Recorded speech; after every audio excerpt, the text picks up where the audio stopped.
समाज, धर्म तथा शिक्षा की बुनियाद किशोर होती बालिका। माँ को जब हमारे झगड़े की जानकारी मिलती, वह क्रोध से लाल हो जाती। उसका मुझ पर या मेरे भाई पर कोई वश नहीं चलता था। अपना क्रोध वह घर के कामों पर उतारती थी। कई बार तो एक आध दिन उपवास भी कर बैठती, पर मैं तो रमता जोगी राम मुझे क्या दुनिया से काम जैसी थी। वे मुझे एक गृहिणी बनाना चाहती थीं, किंतु मैं अपने परिवेश से हटकर एक अति चंचल एवं शरारती लड़की थी।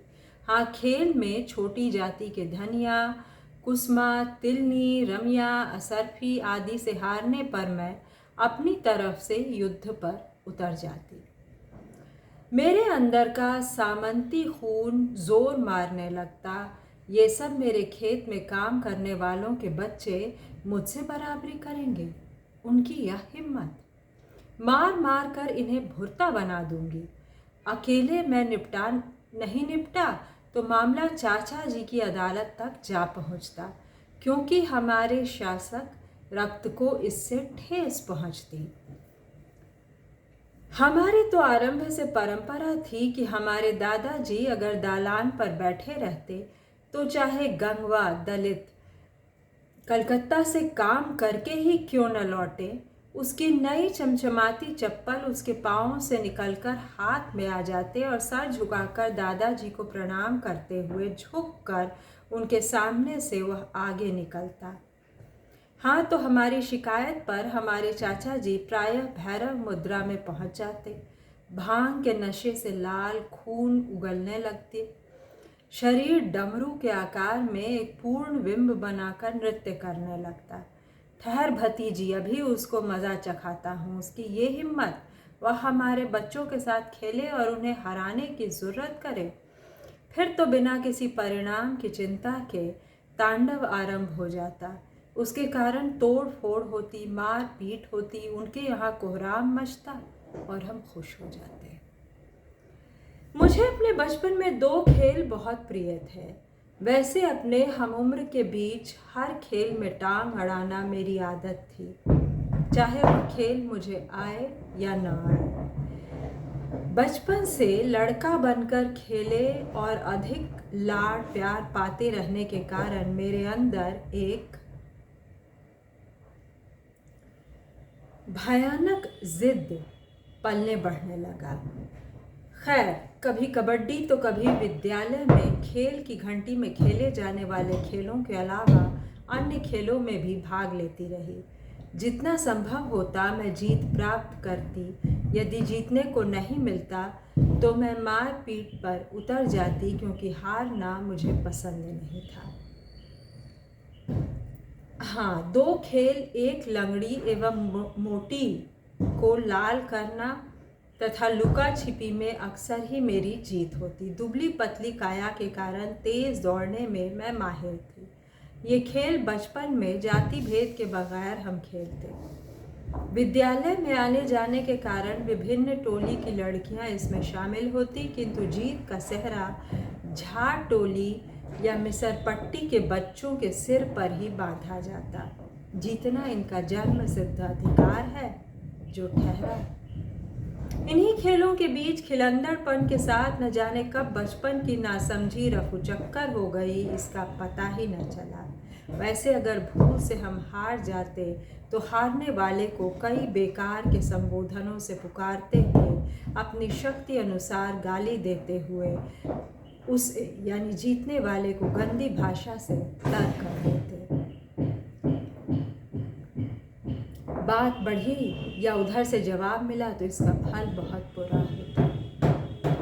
ये पुराने भू दृश्य और उन पर पड़ते बदलती ऋतुओं के प्रभाव, खेतों में उगाई जाने वाली भिन्न भिन्न फसलें और परतें, भीनी भीनी गंध, अलग अलग रंगत की मिट्टियों के भित्ति चित्र और दीवार पर गौर से उभरी गोलक कृतियाँ, नाच तमाशे, तीज त्योहार और घरेलू उद्योग धंधे वगैरह सभी कुछ देखते देखते अब गायब हो गए हैं। अब तो परिदृश्य सामने है। उसे देखकर मन में हुक सी उठती है। अभी तक उससे हमारा तालमेल बैठ नहीं पा रहा है, और तो और गांव की भाषा तक बदल गई है। हमारे पुराने शब्द जो रोज़ प्रयोग में लाए जाते थे अब बोलचाल की भाषा से दूर हो गए हैं। उत्पादन के साधन बदल जाने से वस्तुओं के नए संज्ञात्मक शब्द अब पूरी तरह जबान पर नहीं चढ़े हैं, किंतु गांव की जनता इसमें नई पुरानी स्त्रियां भी शामिल हैं। इन नई चीज़ों को अपनी ज़बान पर चढ़ाने की जी तोड़ कोशिश में लगी हैं। एक ज़माना था जब उनके लिए ट्रांजिस्टर या रेडियो या कनस्तर था। अब भी इस तरह कंप्यूटर है। इसी तरह नई तकनीक उनकी अपनी भाषा में अलग रंग में ढल रही है। यह निर्विवाद सत्य है कि बदलाव किसी की भावना या मनोकामना से संचालित नहीं होते। मेरा गांव अपने रूपाकार में लगातार बदलता गया है। मात्र रूपाकार में ही नहीं बल्कि अन्य सभी तरह से ये बदलाव दिखाई पड़ते हैं। इसी क्रम में बात आगे बढ़ाई जाए तो स्वयं भी अपने गांव के लिए अब वह नहीं रह गई हूँ। छोटी छोटी चीज़ों को लेकर आँखों में जो चमक पहले उभरती थी अब कहाँ। तरह तरह के संदेहों ने अड्डा जमा लिया है। पूंजी के प्रभाव में आदमी कमतर होता गया है और उनके प्रति विश्वास घटता गया है। कभी कभी संदेह होने लगता है कि कहीं मैं और मेरा गांव एक दूसरे के लिए अजनबी तो नहीं हो गए हैं। दूरियां और बदलावों के चलते यह मुमकिन है। हाँ, मेरे मन के कोने में बैठा मेरा बचपन का गांव जैसे का तैसा ही आज भी चित्रित है। वही सारी बातें आपसे बांटना चाहती हूँ या बांट रही हूँ।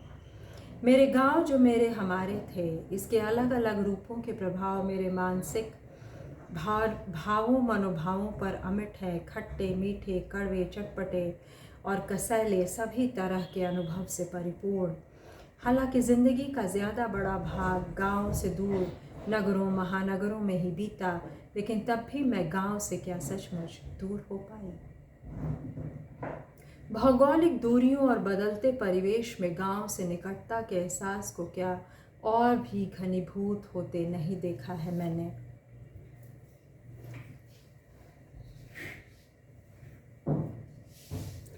कड़ी धूप में चलने वाला बटोही ही सघन पेड़ की छाया को ज़्यादा अच्छी तरह समझ सकता है। मुझे भी निकटता का एहसास और दूरियां कराहती रही हैं। मुझे भी निकटता का एहसास दूरियां कराती रही हैं। अपने देसी परिवेश और धूल मिट्टी की गंध के प्रति छटपटाहट भी दूरियों ने ही मुझ में भरी है। इसमें मेरी मानसिक बनावट की भूमिका कितनी रही बता पाना मुश्किल है, किंतु आँख खोलने के बाद से ही यह क्षण क्षण मेरे अंदर रचती बसती रही है। यह बात सच है।